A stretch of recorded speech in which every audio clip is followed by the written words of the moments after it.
کہ پہلے تمام مسلمانوں کا قبلہ بیت المقدس تھا. مسجد اقصی جو فلسطین میں آج واقع ہے، بیت المقدس مسجد اقصی کی طرف سب لوگ منہ کر کے نماز پڑھتے تھے. پچھلے انبیاء اکرام کا بھی قبلہ رہا ہے. بہت سارے انبیاء اکرام علیہ السلام کا قبلہ بیت المقدس ہی تھا. خود رسول کریم صلی اللہ تعالی علیہ وسلم بھی بیت المقدس کی طرف منہ کر کے ہی نماز پڑھتے رہے جب تک مدینہ طیبہ میں ہجرت کر کے پہنچے، اور وہاں پر بھی 17 مہینے تک حضور پاک صلی اللہ علیہ وسلم مسجد اقصی بیت المقدس کی طرف منہ کر کے نماز پڑھتے رہے.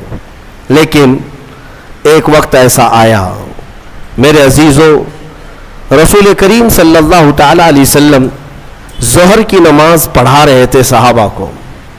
میں توجہ چاہتا ہوں، مدینے میں دونوں قبلوں کا جو رخ ہے بالکل اپوزٹ ہے. بیت المقدس اس طرف ہے، خانہ کعبہ اس طرف ہے، دونوں اپوزٹ سائیڈ میں ہیں، دو قبلے. آج ہم کس طرف منہ کر کے نماز پڑھتے ہیں؟ خانہ کعبہ کی طرف، کعبے کی طرف منہ کر کے. بیت المقدس مدینے میں جب کھڑے ہوں گے تو بالکل اپوزٹ سائیڈ میں ہوگا، کعبے کے اپوزٹ سائیڈ میں. حضور اکرم صلی اللہ تعالی علیہ وسلم ظہر کی نماز صحابہ کو پڑھا رہے تھے بیت المقدس کی طرف منہ کر کے. 2 رکعت ہو چکی تھی. دل میں خیال آیا رسول کریم کے کہ کاش ہمارا قبلہ بیت المقدس کی بجائے خانہ کعبہ ہوتا تو کتنا اچھا ہوتا. کیونکہ رسول کریم صلی اللہ علیہ وسلم کو مکہ سے بڑی محبت تھی، لگاؤ تھا. پیدائشی وطن بھی ہے، اللہ کا گھر بھی ہے. خانہ کعبہ کی طرف اگر ہمارا منہ ہوتا تو کتنا اچھا ہوتا. یہ کہاں حضور پاک کے دل میں خیال آیا، اور اس خیال کے آتے رسول کریم صلی اللہ علیہ وسلم اپنا چہرہ آسمان کی طرف اٹھا رہے تھے. کبھی آسمان کی طرف دیکھتے اور پھر نماز پڑھاتے. 2 رکعت ہو چکی ہے، اور جب رسول کریم صلی اللہ علیہ وسلم کا چہرہ آسمان کی طرف اٹھا، فوراً جبرائیل امین آیت لے کر نماز میں ہی داخل ہوئے، نازل ہوئے.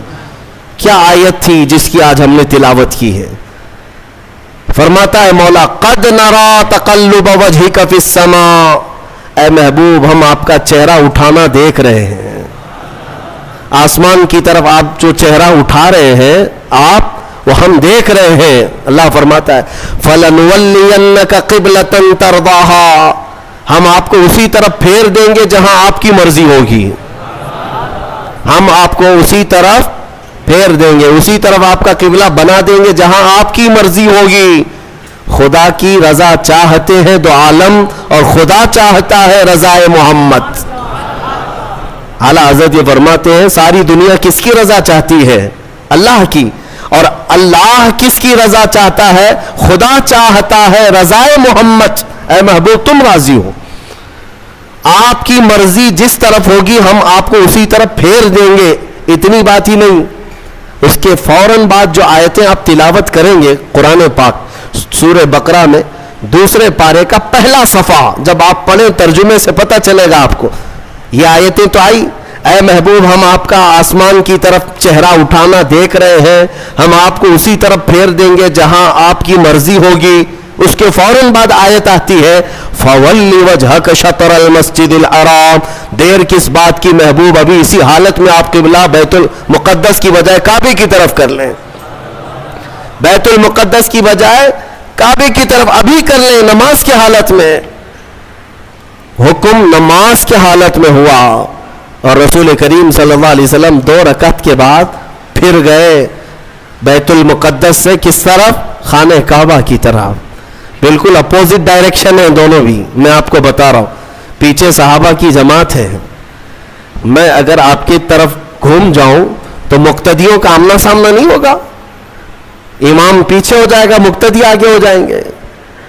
ایک روایت میں ہے رسول کریم صلی اللہ تعالی علیہ وسلم چل کر کے ان صفوں میں سے بیچ میں سے آگے گئے، اور صحابہ نے جب دیکھ لیا حضور کا چہرہ اس طرف تو پوچھا نہیں کیوں، سبوں نے اسی طرف کر لیا.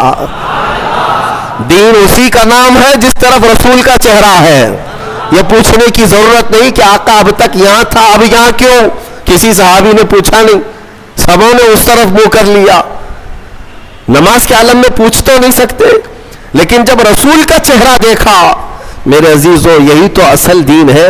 اقبال کہتا ہے بمصطفیٰ رساں خیش کے دی ہم اوست, اپنے آپ کو نبی کے قدموں تک پہنچا دے, دین یہی ہے. گرب اون رسیدی تمام بول حبیس, اور اگر تم رسول تک نہیں پہنچ سکے تو پوری زندگی ابو لہب کی طرح ہے. ابو لہب ہے. حضور تک پہنچ جانا یہی دین ہے, اور صحابہ اس کو سمجھتے تھے. حضور کا چہرہ اس طرف ہوا تو سب صحابہ گھوم گئے. ایک روایت میں تو یہ ہے کہ رسول کریم صلی اللہ تعالی علیہ وسلم مڑ گئے تو صحابہ چل چل کر کے پیچھے آ کر کے صفے لگانے لگے. اس طرف سے اس طرف سب آئے اور حضور کے پیچھے صفے لگا کر باقی کی 2 رکعت نماز ادا کی. اس نماز میں چہرہ بھی بدلا, چلت پھرت بھی ہوئی, لیکن نماز کسی کی نہیں ٹوٹی. نماز کسی کی نہیں ٹوٹی, اس لیے کہ وہ سارے صحابہ رسول کی اطاعت میں تھے. یہاں تک کہ حکم ہے میرے عزیزوں, لوگ توحید کے نام پر آج کچھ سعودی ایسے گمراہ کرتے ہیں کہ رسول کا خیال آنا بھی نہیں چاہیے نماز میں. نعوذ باللہ. بعض گدھوں نے, بعض کتوں نے یہ تک لکھ دیا کہ حضور کا خیال نماز میں آنا گدھے کے خیال سے بدتر ہے. نعوذ باللہ من ذالک. یہ جملے بھی بولنا ہمارے لیے سخت ہے, لیکن لوگ کتابوں میں لکھ مارے ہیں. آج بھی کتابیں موجود ہیں. صحابہ کو تو دیکھو, ایک صحابی نماز پڑھ رہے تھے, حضور نے بلایا ان کو نام لے کر, وہ نماز پڑھتے رہے. میرے آقا نے پھر بلایا, وہ نماز پڑھ رہے تھے. پھر سلام پھیر کر دوڑے دوڑے آئے, یا رسول اللہ آپ نے بلایا. حضور نے فرمایا میں تو کافی دیر پہلے بلایا تھا, اب آ رہے ہو. کہا آقا نماز پڑھ رہا تھا. حضور نے فرمایا کیا تم نے قرآن کی آیت نہیں سنی؟ یا ایھا الذین آمنوا استجیبوا للہ وللرسول اذا دعاکم, اے ایمان والو اللہ اور اس کے رسول جب بلائیں تب حاضر ہو جاؤ, چاہے نماز میں ہی کیوں نہ ہو. فرمایا نماز میں ہی کیوں نہ ہو حاضر ہونا ہے. حضور نے اگر ندا دے دی, اس صحابی نے پوچھا نماز چھوڑ کر آ جاؤں؟ سنو اب مسئلہ کیا ہے. فرمایا گیا کہ ہاں 2 رکعت اگر تم نے پڑھ لی, 4 رکعت والی نماز پڑھ رہے تھے عصر کی, 2 رکعت پڑھ چکے تھے یا 1 رکعت پڑھ چکے تھے, رسول نے بلایا, نماز چھوڑ کر کے چلے آئے. حضور نے پوچھا خیریت, طبیعت کیسی, ساری چیزیں بات چیت ہوئی. حضور نے بازار بھیجا, سامان لے آؤ, سودا سلف خریدو, فلاں کو دے آؤ. سب سامان دیا, خریدا, خرید و فروخت کیا. واپس آیا, فرمایا گیا جہاں سے چھوڑا تھا وہیں سے کمپلیٹ کرو, کنٹینیو کرو, پھر سے دہرانے کی ضرورت نہیں. 2 رکعت ہوئی تھی, آگے کی 2 رکعت کمپلیٹ کر لو, کنٹینیو کرو. کیوں؟ اس لیے کہ یہ بیچ میں جو تم جو کچھ بھی کرتے رہے یہ نماز کے باہر نہیں, یہ بھی رسول کی اطاعت ہے. بمصطفیٰ رساں خیش کے دی ہم اوست. اسی لیے اقبال نے کہا اپنے آپ کو نبی کے قدموں تک پہنچا دے, یہی دین ہے, یہی دین ہے. اب میں آپ کو بتاتا ہوں, صحابہ قبلہ بدل جانے کے بعد پوچھا کسی صحابی نے کہ یا رسول اللہ ہم تو اس طرف منہ کر کے نماز پڑھتے تھے, میں اگر آپ کے سامنے, آپ 1000 میرے چاہنے والے کیوں نہ ہو, 1000 میرے عاشق کیوں نہ ہو, مصلی سے اگر میرا منہ گھوم گیا تو سارے پکڑ کے مجھے گھمائیں گے سیدھے, امام صاحب سیدھے قبلے کی طرف ہو جاؤ. یا اگر کسی نے نہیں گھمایا تو بعد میں تو بولیں گے آپ کا قبلہ صحیح نہیں تھا, آپ اس طرف منہ کر کے پڑھ رہے تھے, قبلہ ایسے تھا. میرے عزیزو شریعت سب کے لیے ہے, لیکن رسول جو کرے وہی شریعت ہے. حضور پاک صلی اللہ علیہ وسلم اگر گھوم گئے پورے اپوزٹ ڈائریکشن میں, کسی صحابی نے پوچھا بھی نہیں, بلکہ خود بھی گھوم گئے حضور کی طرف, اور رسول کریم صلی اللہ تعالی علیہ وسلم کی اقتداء میں نماز کمپلیٹ کی. وہ ایک نماز ایسی ہے, 4 رکعت والی ایک نماز ایسی ہے, 2 رکعت بیت المقدس کی طرف منہ کر کے اور 2 رکعت خانہ کعبہ کی طرف منہ کر کے, باقی کسی کی ایسی نماز نہیں ہے. آج بھی وہ مسجد مدینہ طیبہ میں موجود ہے جس کو مسجد قبلتین کہتے ہیں, جہاں یہ قبلہ بدلا تھا, جہاں یہ آیت اتری تھی. اب جو کہنا ہے مجھے وہ یہ ہے, حضور پاک صلی اللہ تعالی علیہ وسلم کے چہرے پاک کا حال یہ ہے کہ اگر آسمان کی طرف اٹھ جائے تو قیامت تک کے لیے قبلہ بدل جائے. سوچو تو ذرا صحیح، اس چہرے پاک کا اثر یہ ہے کہ اگر اٹھ گیا آسمان کی طرف تو ہمیشہ کے لیے قبلہ بدل گیا، جس طرف اٹھ گئی دم میں دم آ گیا، اس نگاہ عنایت پہ لاکھوں سلام۔ حضور پاک صلی اللہ تعالیٰ علیہ وسلم کے چہرے پاک کے بارے میں تم سمجھ رہے ہو، قبلہ جب مسلمانوں کا قیامت تک کے لیے بدل سکتا ہے تو ایک بار وہ چہرہ اگر ہم سب کی طرف ہو جائے، میرے آقا آؤ کہ مدت ہوئی ہے تیری راہ میں اکھیاں بچھاتے بچھاتے، بڑے دن ہوئے ہیں تیری حسرتوں میں تیری یادوں میں، بڑے دن ہو گئے گھر کو سجاتے سجاتے۔ اے مومنوں تمنا یہ کرو حضور کی بارگاہ میں ہمیشہ کہ وہ چہرے جمال جہاں آرا ایک بار نظر آ گیا تمہیں تو تمہارا یہ ادھر ادھر کا قبلہ بدل جائے گا، پھر تمہارا قبلہ اسی محبوب دو جہاں کی طرف ہوگا۔ ہمارے دلوں کے قبلے کو بدلنا بھی یہ میرے حبیب پاک صلی اللہ علیہ وسلم کا اثر ہے۔ اب منافقین جو ہے بات بنانے لگ گئے۔ میں یہاں پر ایک اور نقطہ عرض کر دوں، صحابہ کا حال یہ تھا کہ انہوں نے کسی نے پوچھا نہیں 2 رکعت ادھر اور 2 رکعت ادھر کیوں، بلکہ صحابہ جانتے تھے کہ جو رسول کرے وہی دین ہے، وہی شریعت ہے۔ ایک صحابی سے پوچھا حضور پاک صلی اللہ تعالی علیہ وسلم ظہر کی نماز میں قرات کرتے تھے کہ نہیں کرتے تھے؟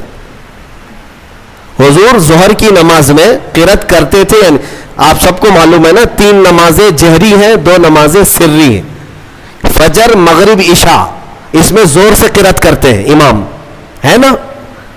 اور ظہر اور عصر میں زور سے نہیں کرتے، خاموش۔ لیکن کرتے ہیں کہ نہیں کرتے تم کو کیا معلوم؟ خاموش کھڑے رہتے نا امام، تو آپ کو پتا ہے پیچھے صفوں میں کھڑے رہتے امام صاحب پڑھتے بھی ہیں کہ نہیں پڑھتے، کسی کو نہیں پتا۔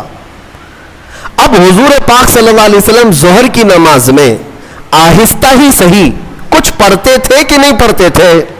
ایک صحابی سے پوچھا گیا، اس صحابی نے کہا ہاں رسول اللہ تلاوت کرتے تھے۔ کہا سنائی دیتا تھا؟ کہا نہیں۔ کیسے پتا؟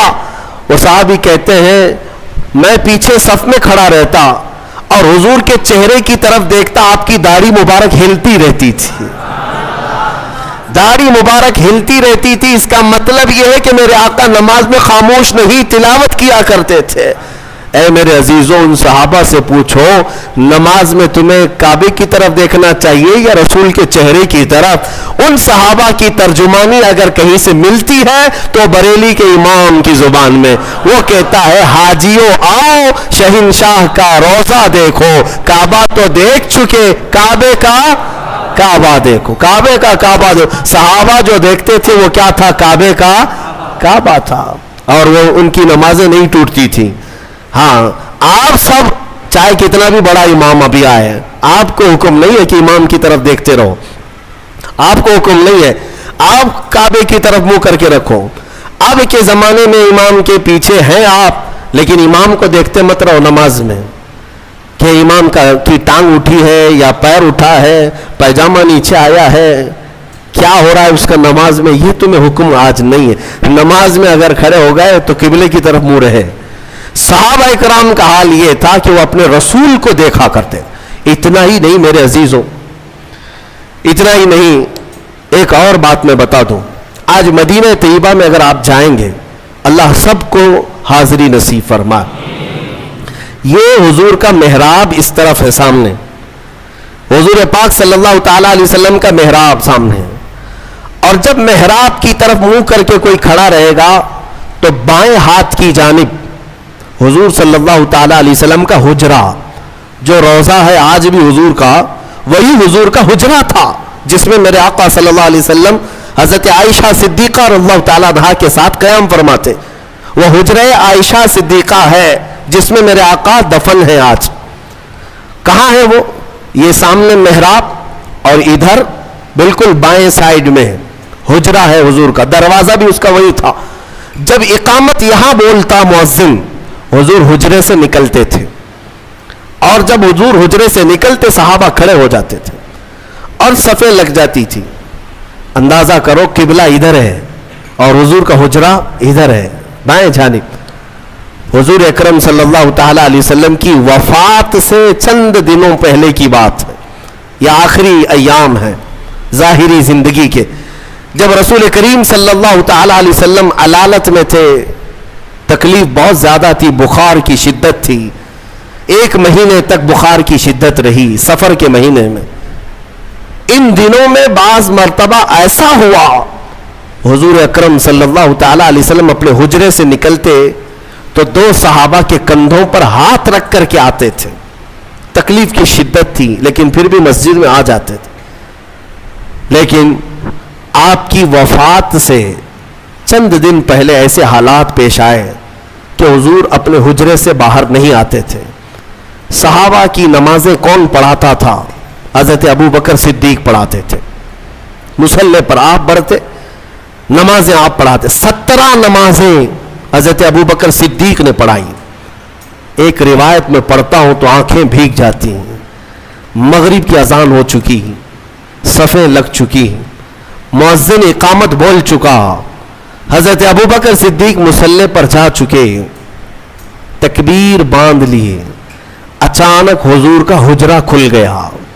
کئی دن سے میرے آقا آئے نہیں تھے، جیسے حجرہ کھلا سارے صحابہ مڑ کر کے میرے آقا کی طرف دیکھنے لگ گئے، قبلے کی طرف نہیں، حجرے کی طرف سب مڑ گئے۔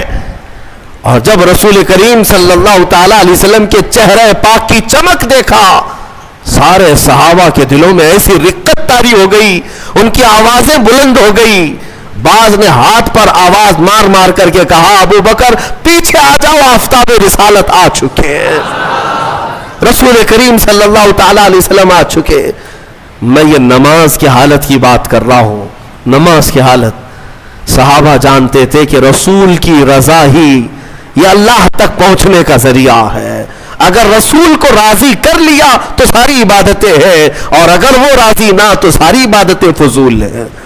صحابہ اکرام رضوان اللہ تعالی علیہ مجمعین نے جب آواز لگائی تو وہ ابو بکر صدیق مصلی پر جو ہے، میرے عزیزوں مصلی پر جا چکا امام، تکبیر باندھا ہوا امام، جب آواز آئی پیچھے سے تو وہ خود بھی بائیں جانب مڑ کر دیکھتے ہوئے پیچھے کی طرف آنے لگ گئے، نماز توڑ کر کے نہیں، رکعت باندھ کر کے پیچھے کی طرف آنے لگ گئے۔ رسول کریم صلی اللہ تعالی علیہ وسلم جب تشریف لائے تو مصلی پر میرے آقا صلی اللہ تعالی علیہ وسلم کو بٹھایا گیا۔ یہ کیسی نمازیں تھیں، کیسی نماز! ہم اور آپ اگر حرکت بھی کریں تو نماز ٹوٹ جائے، نماز باطل ہو جائے، فاسد ہو جائے، لیکن رسول کے لیے اگر چہرہ پھر بھی گیا تو نماز باطل نہیں، بلکہ میں کہتا ہوں وہی تو عین نماز ہے۔ ظالمو، تم کہتے ہو رسول کا خیال آنا، معاذ اللہ رب العالمین برے کلمات کہتے ہو، گدھے کے خیال سے بدتر ہے۔ ان صحابہ سے پوچھو، وہ اللہ رب العزت کی عبادت کرتے تھے لیکن رسول کے چہرے کو بھی دیکھا کرتے تھے۔ اس لیے میں نے کل ہی آپ کے سامنے یہ عرض کیا، قرآن کی اگر تفسیر بھی سننا ہو تو اے سنیو، شرط یہ ہے کہ دل کو محبت مصطفیٰ کا ایک عظیم مدینہ بناؤ، تبھی تمہیں قرآن کی آیتیں سمجھ میں بھی آئے گی، تبھی تمہیں قرآن کا لطف بھی ملے گا اور لذت بھی ملے گی۔ اور حضور کو چھوڑ کر کے کچھ سننا چاہو تو پھر اندھیرا اندھیرا، کچھ نہیں ہے۔ بہرحال یہ قبلے کے تبدیل ہونے والی جو آیتیں آئیں، اس پر یہودیوں نے بہت واویلا مچایا، بہت واویلا مچا رہے، اتنے سالوں سے قبلہ تھا، نبیوں کا قبلہ تھا، انہوں نے بدل دیا، انہوں نے بدل دیا، یا آ کر کے بدل دیے، اس طرح کی باتیں آنے لگی۔ تو رب تبارک و تعالیٰ نے ابھی اپنے حبیب صلی اللہ تعالی علیہ وسلم سے یہ فرمایا، آپ ارشاد فرمائیں وما انت بتابع قبلتهم، آپ فرما دیں ان سے کہ میں تمہاری قبلے کی پیروی کرنے نہیں آیا، بلکہ رسول جو کہہ دیں گے وہی قبلہ ہے۔